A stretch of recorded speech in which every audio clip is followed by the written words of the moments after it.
Welcome friends. हमने Gauss theorem की applications discuss की। गॉस थ्योरम की एप्लीकेशन में गॉस थ्योरम की हेल्प लेकर हमने infinite line charge distribution, infinite surface charge distribution और स्फेरिकल शेल का इलेक्ट्रिक फील्ड डिस्कस किया।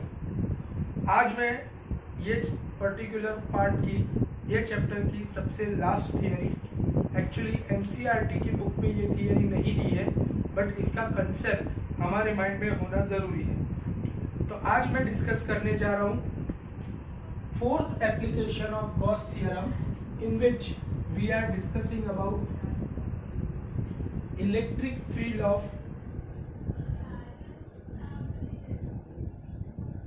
Charge spherical cloud. Mind well ये बहुत ही इंपॉर्टेंट पार्ट प्ले करता है। हमने डिस्कस किया था चार्ज स्फेरिकल शेल।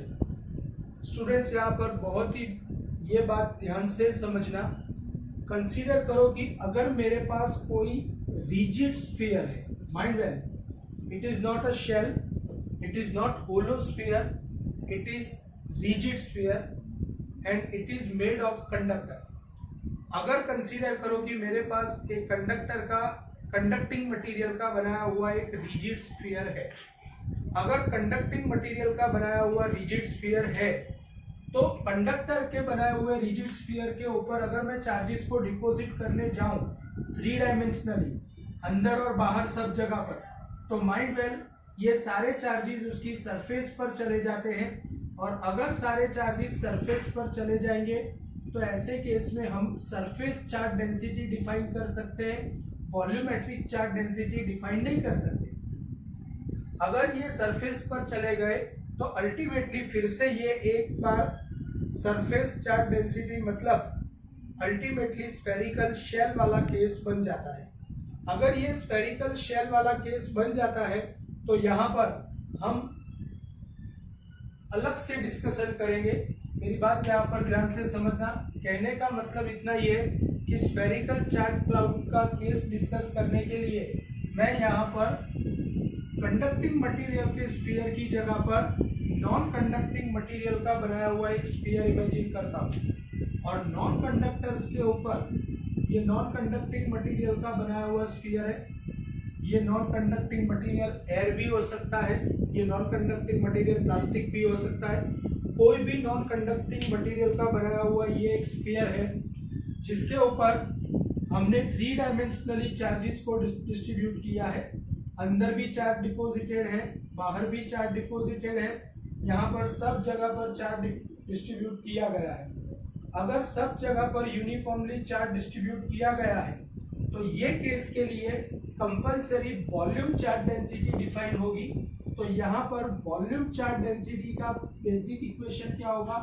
तो बेटा वॉल्यूम चार्ज डेंसिटी का मतलब होता है volumetric charge density equal to total electric charge distributed on the object,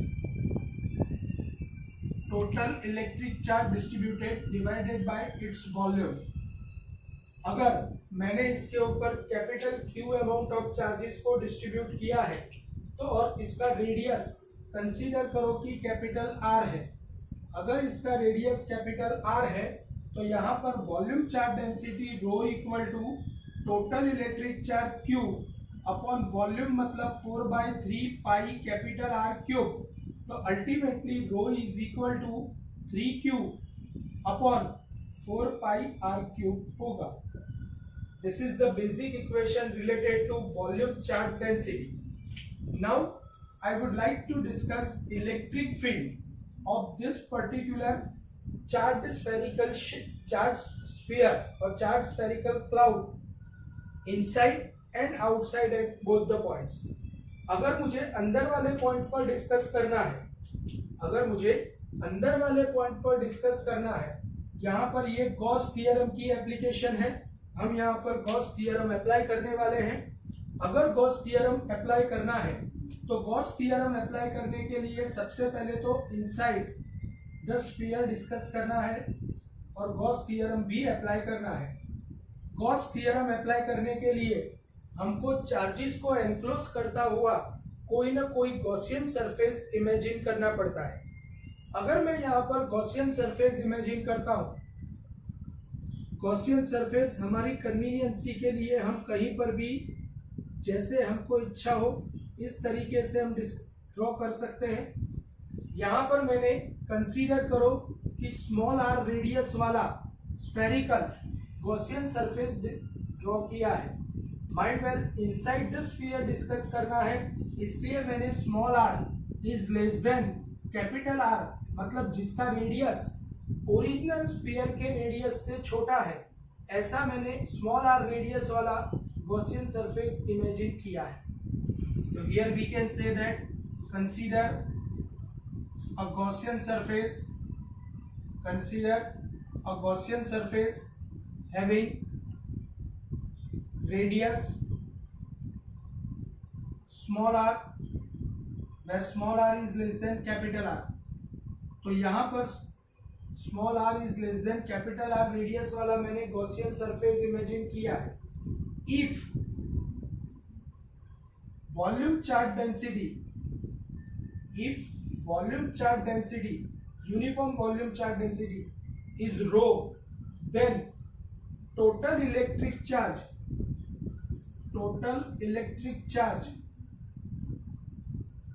enclosed by whole Gaussian surface जो हमने इमेजिन की है डॉटेड लाइन से, ये गॉसियन सरफेस के अंदर इलेक्ट्रिक चार्ज कितना होगा? पूरे स्फीयर के अंदर कैपिटल क्यू कूलम चार्ज है, लेकिन हमने जो ये डॉटेड लाइन से रिप्रेजेंट की हुई हमारी गॉसियन सरफेस है, ये गॉसियन सरफेस के अंदर इलेक्ट्रिक चार्ज कितना होगा? तो ये गॉसियन सरफेस के अंदर इलेक्ट्रिक चार्ज कितना होगा? अगर ये चार्ज को मैं क्यू से रिप्रेजेंट करता हूं तो total electric charge is equal to volume charge density into volume. आप देख सकते हो कि वॉल्यूम चार्ज डेंसिटी रो है और डॉटेड लाइन वाला जो गॉसियन सरफेस है उसका वॉल्यूम होगा 4π3π स्मॉल आर क्यूब, बिकॉज उसका रेडियस स्मॉल आर है। तो Q is equal to 4πr cube rho upon 3। This is said to be electric charge enclose by the Gaussian surface. Gaussian surface ने अगर इतना charge enclose किया है तो according to Gauss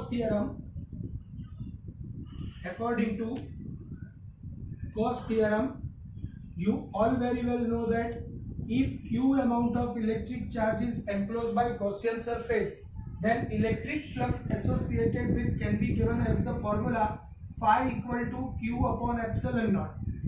If phi equal to Q upon epsilon naught is there, Q is equal to, अभी हमने discuss किया, Q is equal to 4πr cube rho upon 3 and this epsilon naught will be there. So this is electric flux associated with Gaussian surface. Mind well, this equation of electric flux we had obtained. Well friends, according to Gauss theorem, हमने inside the spherical charge cloud electric flux का equation obtain किया 4πr cube rho upon 3 epsilon naught। अब हमारे पास electric flux find करने के लिए electric flux की definition भी है, and according to definition of electric flux, according to definition of electric flux, you all very well know that phi is equal to surface integration, लेकिन यहाँ पर हमको क्लोज सरफेस पर इंटीग्रेशन लेना है, इसलिए close surface integration E dot D A. Mind well, D A मतलब small area segment, और स्मॉल एरिया सेगमेंट हम ऑलवेज गॉसियन सरफेस पर इमेजिन करते हैं, इसलिए मैं ये गॉसियन सरफेस के ऊपर छोटा सा एरिया सेगमेंट कंसीडर करता हूँ डी ए। लेकिन पॉजिटिव चार्ज का जो इलेक्ट्रिक फील्ड होता है वो रेडियल एंड आउटवर्ड होता है, इसीलिए यहाँ पर इलेक्ट्रिक फील्ड का डायरेक्शन भी सेम होगा। तो यहाँ पर an angle between vector E and D A is 0 और दोनों के बीच का एंगल 0 है, तो E D A cos 0 equal to E D A because cos 0 equal to 1। तो यहां पर फ्लक्स का इक्वेशन बनेगा phi is equal to close surface integration E D A. E की वैल्यू यहां पर for a given distance constant होती है, इसलिए E constant, surface integration of D A. Always surface integration Gaussian surface का होता है और गॉसियन सरफेस के सारे सेगमेंट का अगर यहाँ पर इंटीग्रेशन किया जाए तो हमको गॉसियन सरफेस का टोटल एरिया मिलेगा 4 pi small r square, because Gaussian surface का रेडियस स्मॉल आर है। तो this is equation of electric flux according to definition of electric flux. दोनों इलेक्ट्रिक फ्लक्स के इक्वेशन को कंपेयर कर दिया जाए तो from equation 1 and 2 you can say that this is equation 1 and this is equation number 2. From equation 1 and 2 we can conclude that E into 4 pi r square is equal to 4 pi r cube rho upon 3 epsilon naught। अगर मैं यहाँ पर 4 पाई cancel करता हूँ, R square और cube भी cancel कर देता हूँ, तो यहाँ पर टर्म सर्वाइव करेगा E equal to rho upon 3 epsilon naught into R. तो ultimately this is equation of electric field inside the charge spherical cloud. यहाँ पर आप देख सकते हो कि अंदर के पॉइंट पर electric field is equal to rho upon 3 epsilon naught into r, और अगर वेक्टर फॉर्म में रिप्रेजेंट किया जाए तो it is along the direction of radius, so it can be represent in terms of r cap. तो यहां पर आप देख सकते हो कि अंदर वाले पॉइंट पर इलेक्ट्रिक फील्ड डिस्टेंस के डायरेक्टली प्रोपोर्शन में है। इसका मतलब ये हुआ कि जैसे जैसे आप सेंटर से दूर जाओगे वैसे वैसे इलेक्ट्रिक फील्ड कंटिन्यूअसली इंक्रीज होता जाएगा linearly with respect to distance. So this is the fundamental of electric field inside charged spherical cloud. अब मुझे यहाँ पर इलेक्ट्रिक फील्ड डिस्कस करना है आउटसाइड द स्फेरिकल क्लाउड। और आउटसाइड द स्फेरिकल क्लाउड अगर डिस्कस करना है तो स्टूडेंट्स हमने यहाँ पर जो ओरिजिनल स्फीयर लिया है, ये ओरिजिनल स्फीयर का रेडियस कैपिटल आर है और जिसके अंदर और बाहर सब जगह पर चार्जेस को यूनिफॉर्मली हमने डिस्ट्रीब्यूट किया है। सबसे पहले गॉस थ्योरम अप्लाई करना होगा। बाहर भी जैसे अंदर डिस्कस किया वैसे ही बाहर डिस्कस करेंगे। तो अगर मुझे outside the spherical cloud discuss करना है तो मैं यहाँ पर एक गॉसियन सरफेस इमेजिन करता हूँ। ऑब्वियस है कि यहाँ पर गॉसियन सरफेस बाहर की साइड डिस्कस करना होगा, बाहर की साइड इमेजिन करना होगा। अगर मैं गॉसियन सरफेस को बाहर इमेजिन करता हूं तो यहाँ पर जो गॉसियन सरफेस का रेडियस होगा वो small R greater than capital R होगा। Imagine a Gaussian surface of radius small R which is greater than capital R।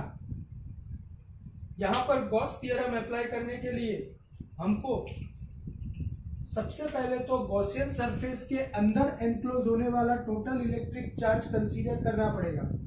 Gaussian surface के अंदर टोटल इलेक्ट्रिक चार्ज कितना है, तो यहाँ पर तो आप देख सकते हो कि जितना चार्ज स्फीयर के ऊपर है वो सारा का सारा चार्ज एनक्लोज हो रहा है और स्फीयर के ऊपर तो capital Q coulomb of charges है, इसलिए total electric charge enclosed by Gaussian surface that is equal to Q equal to, इसके ऊपर से Q is equal to 4 pi r cube into rho upon 3। Ultimately मैं यहाँ पर गॉस थ्योरम अप्लाई करता हूँ तो according to Gauss theorem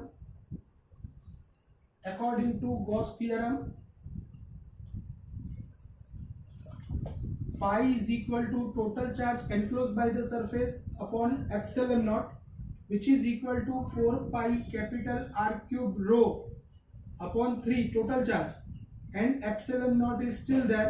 So this is equation of total electric flux associated with the Gaussian surface with help of Gauss theorem. अब अगर मैं यहाँ पर फिर से एक बार डेफिनेशन को यूज करने जाऊं, तो according to definition phi is equal to closed surface integration E dot dA. So fundamentally phi equal to closed surface integration E dA cos theta. यहाँ पर अगर मैं गॉसियन सरफेस के ऊपर छोटा सा एरिया सेगमेंट लेता हूँ, area vector is perpendicular to surface and coming outward, and electric field is also radial and outward. So दोनों का एंगल सेम है, दोनों सेम डायरेक्शन में है, इसलिए थीटा इक्वल टू 0. अगर थीटा इक्वल टू 0 होगा तो phi equal to close surface integration E D A cos 0 equal to 1. So ultimately यहाँ पर गिवन पॉइंट के लिए ई का मैग्नीट्यूड कांस्टेंट है, इसलिए E surface integration D A, और हमको surface integration always Gaussian surface का करना होता है. यहाँ पर गॉसियन सरफेस का रेडियस स्मॉल आर है जो मैंने ब्लैक कलर डॉटेड से रिप्रेजेंट किया है, तो that is equal to phi equal to E into 4 pi small r square. Surface integration of sphere that will become 4 pi small r square surface area of the sphere.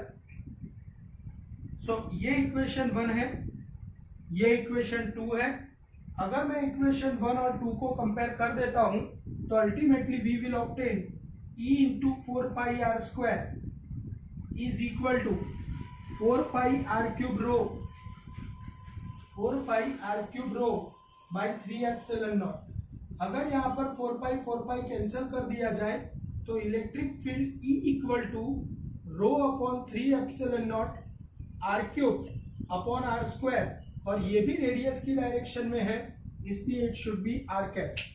तो ultimately we can say that this is equation of electric field of charged spherical cloud outside the cloud. ये outside के लिए है, ये inside के लिए है. Outside के लिए आप देख सकते हो कि E is inversely proportional to r square, मतलब यहाँ पर इलेक्ट्रिक फील्ड डिस्टेंस के स्क्वायर के इनवर्सली प्रोपोर्शन में है. तो अगर मैं यहाँ पर electric field intensity E versus distance from the centre, E versus distance from the centre का ग्राफ प्लॉट करता हूँ, तो ये ग्राफ कैसा होगा? तो बेटा यहाँ पर ध्यान से समझो. अंदर वाले पॉइंट के लिए जब हम सेंटर पर जाएंगे तो सेंटर पर r इक्वल टू 0 होगा. सेंटर के लिए अंदर वाले पॉइंट का इक्वेशन यूज करना पड़ेगा. अंदर वाले पॉइंट के लिए r इक्वल टू 0 है. अगर r इक्वल टू 0 है तो इलेक्ट्रिक फील्ड सेंटर पर 0 होगा. जैसे जैसे आप सेंटर से सरफेस की तरफ आओगे वैसे वैसे इलेक्ट्रिक फील्ड r इंक्रीज होगा, इसलिए E इंक्रीज होगा लीनियरली. सरफेस पर जब हम आएंगे तब इलेक्ट्रिक फील्ड मैक्सिमम होगा और उसके बाद inversely proportional to r square phenomenon के टर्म्स में ये डिक्रीज होगा.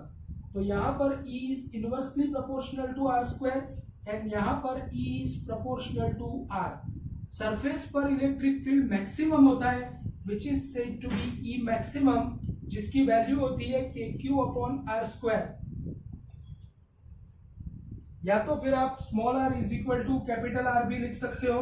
तो rho r upon 3 epsilon naught, rho r upon 3 epsilon naught. यहाँ पर भी अगर small r equal to capital R रख दिया जाए तो आप देख सकते हो कि यही वैल्यू मिलती है. अगर मैं यहाँ पर रो की value 3Q upon 4 pi R cube substitute करता हूँ तो मुझे इक्वेशन मिलेगा KQ अपॉन R स्क्वायर.